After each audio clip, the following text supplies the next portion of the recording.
На денешниот брифинг со новинарите од локалните медиуми, градоначалникот Никол Чилиев одговори на повеќе прашања за активности и проекти кои се тековни или се во постапка на реализација. На прашање на новинарот од Радио Кочани за петиција од група граѓани за дивите депонии кај Трајаново Трло и локацијата за кукичките за семејствата од старата касарна, Илиев со одговор. За жал, дивите депонии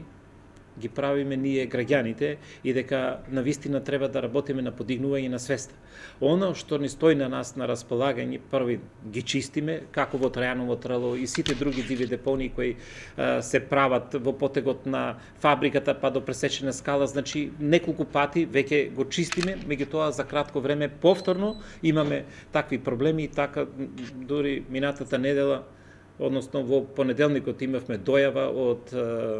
несовесни граѓани, повторно истурање на смет, палење и стварање на навистина додатни проблеми во тој дел. Ние во Кочани имаме веќе со децени еден горшлив проблем со старата касарна, каде што нелегално се сместени луѓе и кои на еден или друг начин се извор на потенцијални зарази и опасност како за самите жители во тој дел, така и за граѓаните на општина Кочани. Од тие причини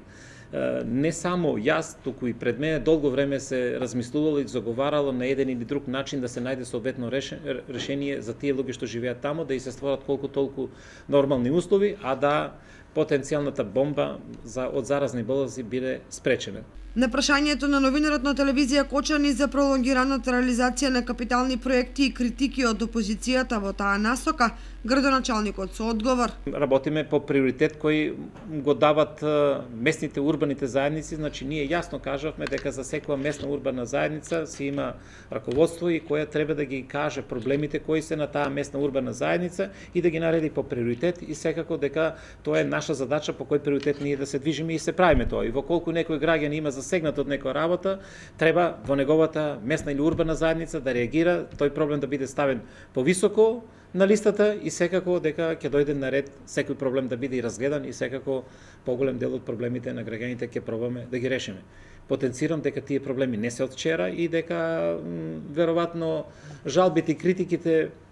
не се реални, морам да ви кажам, заради тоа што она што го направивме во оваа година, одамна не беше направено во било кој дел и во било кој сегмент на реализацијата на инфраструктурните и капиталните проекти во општина Кочани. Тој најави што се планира во просторот во кругот на некогашните фабрики целулоза и Борис Кидрич.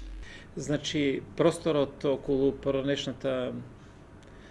хартија, фабрика за хартија и целиот тој простор околу тој индустријски дел е предмет на обработка на градска четврт број 17, значи детален урбанистички план кој во моментот се работи и во тој дел ќе бидат предвидени, односно според она што до сега го работиме, се предвидени повеќе градежни парцели предвидени за лесна незагадувачка индустрија.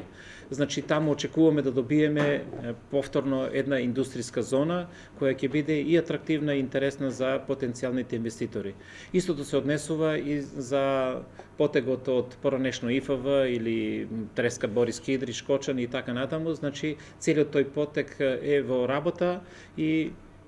наскоро очекувам дека ќе биде презентиран тој идеен детален план, каде што граѓаните ќе имат можност и да видат и да коментират и да дадат своји сугестии и мислења.